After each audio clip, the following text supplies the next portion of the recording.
Hello السلام علیکم and welcome back to my channel. آج کی یہ کہانی بہت ہی زیادہ ہارر، بہت ہی زیادہ اسپیشل ہے۔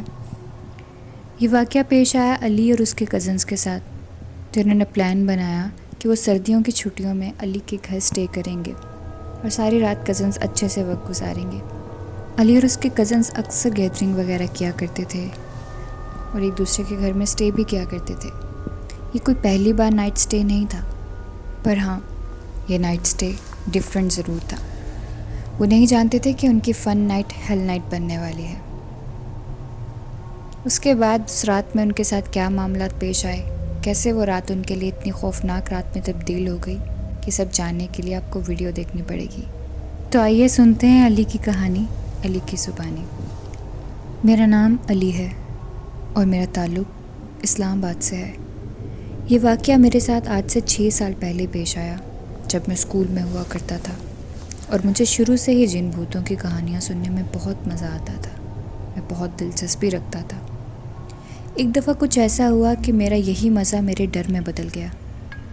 آئے آپ کو لے چلتا ہوں میں اس رات میں جب میرے ساتھ یہ معاملہ پیش آیا۔ سردیوں کی رات تھی اور ہم سب کزنس نے مل کر پلان بنایا کہ کیوں نہ علی کے گھر رکتے ہیں۔ ان دنوں میں ہمیں اسکول سے سردیوں کی چھٹیاں بھی تھیں۔ اب سب کزنس مل کر میرے گھر آ گئے اور ہم لوگوں نے یہ طے کر لیا تھا کہ ہم لوگ پوری رات مزے کی ہارر موویز دیکھیں گے اور ایک دوسرے کے ساتھ ایسے خوفناک واقعات بھی شیئر کریں گے۔ ہم 4 کزنس اس وقت میرے کمرے میں موجود تھے۔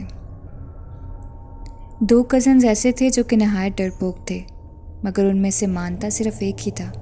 دوسرا تو کہتا تھا کہ میں تو بہت بہادر ہوں۔ خیر ایسے ہی واقعات کا سلسلہ شروع ہوا اور میں نے کہا کہ ابھی پتہ لگ جائے گا کہ کون ڈرتا ہے اور کون نہیں، دیکھتے ہیں کون کتنا بہادر ہے۔ سب نے کہا ہاں ٹھیک ہے۔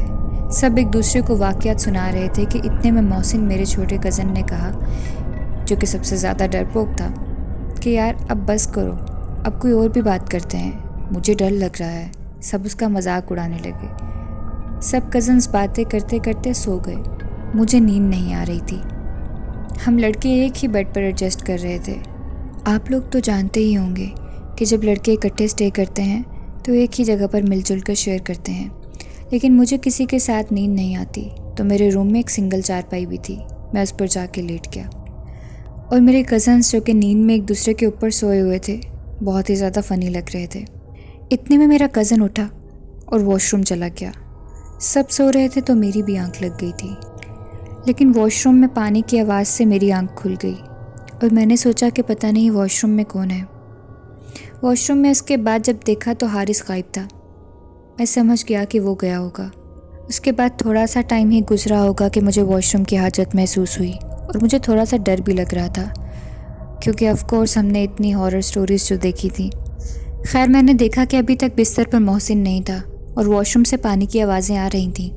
میں نے پہلے تو ویٹ کیا، لیکن جب اس کو واش روم میں 15 سے 20 منٹ گزر گئے تب میں نے واش روم ناک کیا اور کہا کہ یار جلدی باہر نکل، بہت دیر ہو گئی ہے تجھے محسن۔ تو اندر سے محسن کی آواز آئی کہ یار میں 10 منٹ میں نکلتا ہوں۔ میں پاس پڑی چیئر پر بیٹھ گیا۔ میری آنکھ لگ گئی۔ جب میری آنکھ کھلی تو گھنٹہ ہو چکا تھا۔ اب مجھے غصہ بھی چڑھ رہا تھا اور حیرت بھی ہو رہی تھی کہ 2 گھنٹوں سے یہ باتھ روم سے باہر کیوں نہیں آ رہا۔ اس کے بعد میں نے واش روم کا دروازہ زور سے کھٹکھٹایا اور کہا، محسن تو نکل رہا ہے یا میں واش روم کی لائٹ آف کروں؟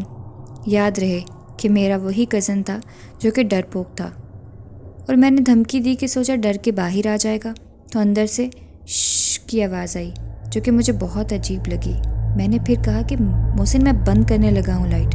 تب مجھے پیچھے سے ایک آواز آئی اور یہ آواز سن کر میرے پیروں تلے زمین نکل جاتی ہے، کیونکہ یہ آواز ہوتی ہے میرے کزن محسن کی۔ وہ کہتا ہے کہ علی بھائی میں تو یہاں سو رہا ہوں، آپ کس کو آوازیں دے رہے ہیں؟ میں 2 منٹ کے لیے تو وہیں پر ساکت ہو گیا کہ یہ کیا ہو گیا ہے میرے ساتھ۔ میں نے مڑ کر دیکھا تو میں نے سب سے پہلے محسن کے پاؤں دیکھے، کیونکہ بچپن سے ہی ڈراؤنی کہانیوں میں یہ سنتے آئے ہیں کہ جنات کے پاؤں الٹے ہوتے ہیں، تو بس میرے ذہن میں بھی یہ چیز تھی، مگر خدا کا شکر تھا کہ اس کے پاؤں سیدھے تھے۔ بس اس کے پاؤں کی انگلیاں ٹیڑھی تھیں جو کہ اس کی ذاتی تھی۔ مذاق کر رہا ہوں، اور یہ مذاق بھی مجھے ابھی سوچ رہا ہے۔ 6 سال پہلے جب یہ واقعہ پیش آیا تھا تب تو میری زبان ہی بند ہو گئی تھی۔ اس کے بعد محسن نے کہا، بھائی آپ نیچے میرے پاؤں کی طرف کیا دیکھ رہے ہیں؟ میں نے کہا کچھ نہیں۔ پھر میں نے دیکھا کہ بستر پر حارث بھی نہیں تھا، صرف احمد تھا جو کہ تب تک سو رہا تھا جب تک ہم نے باتوں کا شور نہیں ڈالا تھا۔ خلاصہ یہ ہے کہ سب جاگ گئے تھے۔ اس کے بعد میں نے دیکھا کہ بستر پر حارث نہیں ہے۔ پھر میں نے سکون کا سانس لیا کہ وہی واش روم میں ہوگا اور مجھے ڈرانے کی کوشش کر رہا ہوگا۔ ابھی میرے الفاظ میرے منہ میں ہی تھے کہ میں نے دیکھا کہ حارث کچن سے پانی کی بوتل ہاتھ میں پکڑ کے لا رہا تھا۔ میرے الفاظ جو منہ میں رہ گئے تھے وہ اب میرے حلق میں پھنس کر رہ گئے تھے، اور میں حارث کو ایسے دیکھ رہا تھا جیسے کوئی بھوت دیکھ لیا ہو، اور آنکھیں میری پھٹی کی پھٹی رہ گئیں۔ میں پھر سے جامد ہو گیا تھا۔ محسن نے مجھے پکڑ کر ہلایا اور پوچھا کہ بھائی کیا ہوا ہے؟ تو میں نے کہا کہ تم سب ملے ہوئے ہو نا، تم سب کا پلان ہے نا میرے ساتھ پرینک کرنے کا۔ میں نے اپنے حواسوں پر قابو پا کر یہ کہا تاکہ یہ لوگ میرا مذاق نہ اڑائیں، اور میں نے ایسے بیہیو کیا جیسے میں نہیں ڈرا اور ان کا پلان خراب ہو گیا۔ سب نے کہا پاگل تو نہیں ہو گیا، رات کے اس پہر ہم سوئیں گے یا تیرے ساتھ پرینک کریں گے؟ جب میں نے گھڑی کی طرف دیکھا تو 2 بج رہے تھے۔ میں حیران ہو گیا اور میں نے پوچھا کہ تم لوگ یہاں ہو تو واش روم میں کون ہے؟ انہوں نے کہا کوئی نہیں ہے۔ میں نے کہا کہ محسن نے خود مجھ سے اندر سے بات کر کے کہا ہے کہ 10 منٹ تک آ رہا ہوں۔ اندر سے شاور کی آوازیں آ رہی تھیں۔ پھر میں نے دیکھا کہ محسن تو باہر ہے، پر تو بیڈ پر نہیں تھا۔ اب تو بھی آ گیا ہے تو اندر کون ہے؟ اور یہاں تک کہ کنڈی بھی اندر سے ہی لگی تھی۔ حارث نے دروازے کو ہاتھ لگایا تو وہ کھل گیا، اور میں بہت خوفزدہ ہو گیا تھا۔ اب اور سب میرا مذاق نہ اڑائیں، اس لیے میں نے کہا کہ ڈر گئے نا، میں تو مذاق کر رہا تھا، تم لوگوں کو بیوقوف بنا رہا تھا۔ حارث نے میرے ایک تھپڑ لگایا اور کہا پاگل نہ ہو تو، ہمیں ڈرا دیا تھا۔ اس نے کہا کہ میں نے تو پہلے ہی کہا تھا کہ تم سب ڈرپوک ہو۔ اس کے بعد سب سونے کے لیے لیٹ گئے، لیکن میں جس کی نیند اڑ چکی تھی اور وہ یہ مسٹری سولو کرنے میں لگا ہوا تھا کہ آخر واش روم میں تھا کون، اور کسی کو کچھ بتا بھی نہیں سکتا تھا اس ڈر سے کہ کہیں وہ میرا مذاق نہ اڑائیں۔ اسی کشمکش میں میری آنکھ لگ گئی۔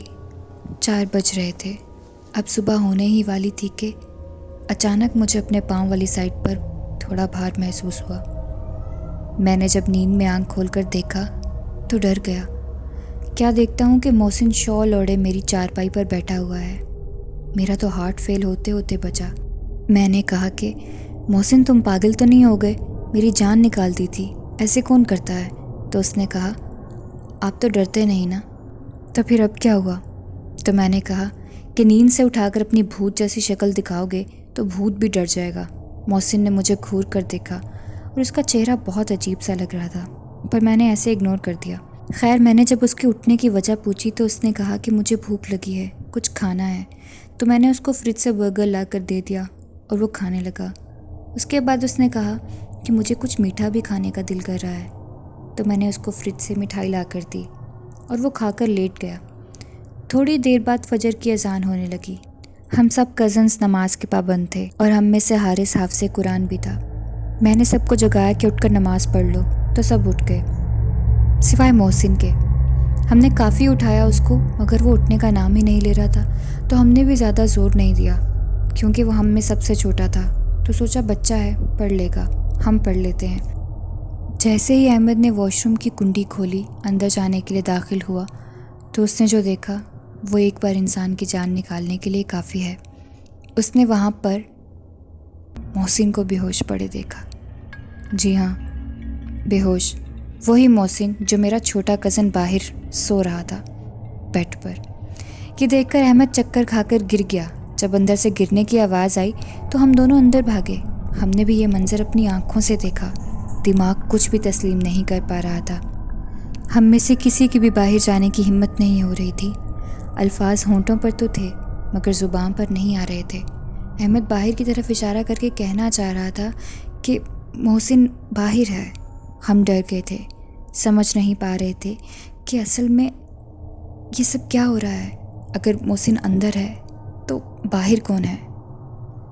ہمیں ڈر لگ رہا تھا کہ اندر والا محسن اصل ہے یا باہر والا۔ تو آپ بتائیے اصل میں محسن کون تھا؟ جو واش روم میں بے ہوش پڑا تھا یا جو باہر تھا بیڈ پر سو رہا؟ کمنٹ سیکشن میں اپنی رائے ضرور دیجیے گا کہ آپ کو کیا لگتا ہے۔ اصل میں کون تھا کون نہیں یہ جاننے کے لیے دیکھیے اس ویڈیو کا second part to be continued. Will see you tomorrow. Till then bye bye. اللہ حافظ.